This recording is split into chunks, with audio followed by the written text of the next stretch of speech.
ସକାଳୁ ଉଠିବା ପରେ ଅଧୁଆ ମୁହଁରେ 1 ଗିଲାସ ପାଣି ପିଇବା ଉଚିତ, ଦେହ ପାଇଁ ଭଲ। ସୂର୍ଯ୍ୟାସ୍ତ ପରେ ବାହାର ଲୋକଙ୍କୁ ଦହି ଓ କ୍ଷୀର ଦିଅନ୍ତୁ ନାହିଁ, ଏହା କଲେ ମଙ୍ଗଳ ହୋଇଥାଏ।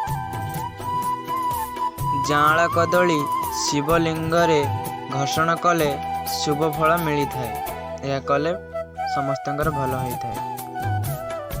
ତୁଳସୀ ପତ୍ରରେ ଭଗବାନ ଶିବ ଓ ଗଣେଶଙ୍କୁ ପୂଜା କରନ୍ତୁ ନାହିଁ। ଅଗାଧୁଆ ତୁଳସୀ ପତ୍ର ତୋଳନ୍ତୁ ନାହିଁ, ଏହା କଲେ ସମସ୍ତଙ୍କ ମଙ୍ଗଳ ହୋଇଥାଏ। ରବିବାର ଦିନ ଦୁବ ଘାସ ଛିଡ଼ାନ୍ତୁ ନାହିଁ, ଅମଙ୍ଗଳ ହୋଇଥାଏ।